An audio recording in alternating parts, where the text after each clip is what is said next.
New York vous fait rêver? Vous aimez son architecture, ses parcs, ses musées, ses vendeurs de hot dogs? Eh bien oubliez, aujourd'hui on parle de DMZ, le comics de Brian Wood et de Ricardo Burkelly qui vous présente New York en temps de guerre.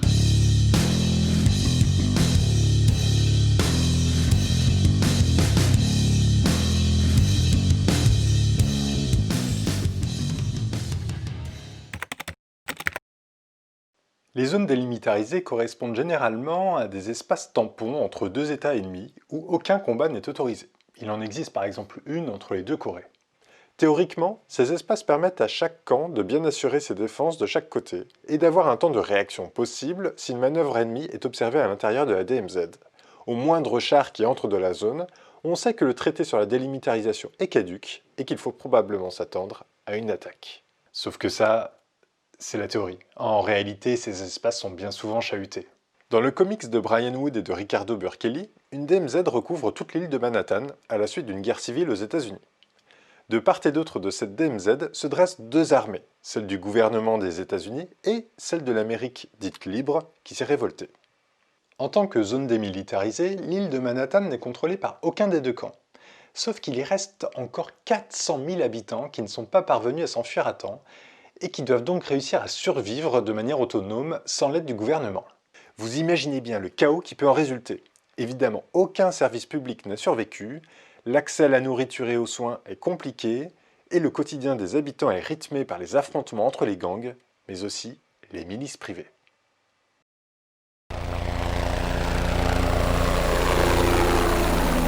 Je vous présente Matthew Ross.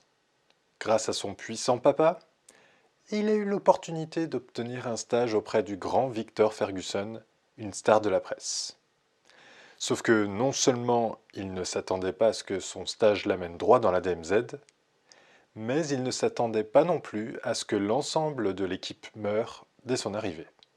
Matthew Ross est donc resté stagiaire quelques minutes tout au plus, car désormais il est bien plus que ça, il est le seul journaliste présent dans la DMZ. Les lectures de ce comics vous amènent ainsi à suivre parallèlement l'évolution de la DMZ et la vie de Matthew Ross en tant que journaliste de guerre.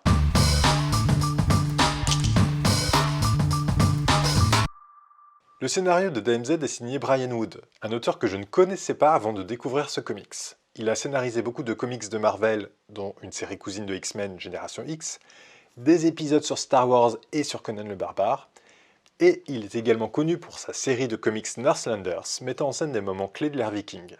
Pour ma part, je ne connaissais ni ses comics, ni même son nom, mais je me suis aperçu que je connaissais sans le savoir certaines de ses créations. En effet, au début de sa carrière, Brian Wood a travaillé pour Rockstar Games. Il a ainsi exercé son talent en tant que designer sur les jeux Max Payne et GTA, des jeux que j'ai abondamment pratiqués étant adolescent. Quant au dessinateur de DMZ, son recrutement est assez banal. L'éditeur a montré un catalogue de dessinateurs à Brian Wood, qui y a trouvé son bonheur. Tout simplement. Voilà comment est née la collaboration avec le dessinateur Ricardo Burkelly, qui fonctionnera durant toute la publication de la série, de 2005 à 2012. DMZ a été initialement publié aux États-Unis par le label Vertigo, sous la forme de 72 épisodes. En France, ils ont été réunis dans une intégrale sortie en 5 tomes de 2016 à 2018. Après ce petit détour sur les deux auteurs, revenons-en à l'histoire.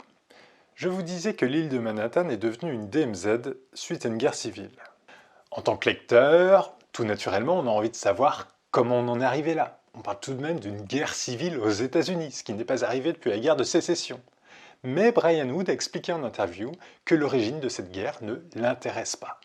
Ce qui compte pour lui, ce sont les logiques à l'œuvre à l'intérieur de cette DMZ, et non pas le motif de la guerre.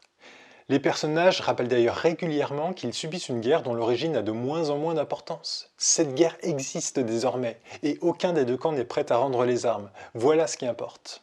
Mais Brian Wood a toutefois été pressé par ses lecteurs de donner une explication à cette guerre, ce qu'il finit par faire, mais vraiment succinctement puisque cela tient en tout et pour tout sur 2 pages. Et forcément, il ne rentre pas dans le détail. On apprend que le soulèvement est parti du Montana, que des armées de gens en colère se forment un peu partout dans l'Est, et que ces armées finissent même par former un gouvernement. le gouvernement de l'Amérique libre. Au début, le gouvernement américain réagit à peine, considérant cela comme une petite révolte de paysans. Sauf que les paysans en question marchent peu à peu vers l'Est, arrivent à rallier à eux de plus en plus de personnes et pillent au passage les bases militaires disséminées partout aux États-Unis. Si bien que lorsque les États-Unis réalisent qu'il faut rappeler en urgence tous les soldats qui se battent en Irak, il est déjà trop tard. L'armée libre a atteint New York. D'un côté de New York, on trouve l'armée américaine, de l'autre côté, l'armée libre. Au milieu, l'île de Manhattan est transformée en DMZ. Personnellement, je fais partie de ceux qui auraient bien aimé en savoir plus sur la naissance de ce conflit. On imagine une colère sociale un peu comme les Gilets jaunes, mais rien n'est dit clairement. Car, encore une fois, Brian Wood s'en moque éperdument, ce n'est pas le sujet de son comics. Les 2 premiers tomes nous dressent un portrait de la DMZ. Le journaliste Matthew Ross, passé de stagiaire à journaliste de guerre en un clin d'œil, se fait peu à peu un nom dans la DMZ. Et surtout, comme il est le seul journaliste présent sur place, le monde entier suit son travail. Le portrait de la DMZ est assez intéressant et très critique envers les États-Unis. Remettons en effet l'écriture de ce comics dans son contexte. On est au lendemain du 11 septembre 2001, en pleine guerre d'Irak. Pour mémoire, les troupes américaines ont été présentes aux États-Unis de 2003 à 2011. Et justement, la publication des différents épisodes de la série DMZ s'est faite de 2005 à 2012. Brian Wood baignait donc pleinement dans l'actualité de cette guerre quand il écrivait DMZ. Brian Wood nous plonge dans toute la crasse de la guerre. Bien sûr, les morts et les blessés, mais aussi la manipulation de l'opinion et les enjeux économiques. Plein d'acteurs gravitent autour de cette DMZ, avec chacun un intérêt différent. Au-delà de l'Amérique libre et des États-Unis, gravite aussi l'ONU, des milices privées, des gangs, mais aussi Trustwell, une multinationale chargée du juteux contrat de la reconstruction de Manhattan. Et au milieu de tout ça, toujours, les habitants.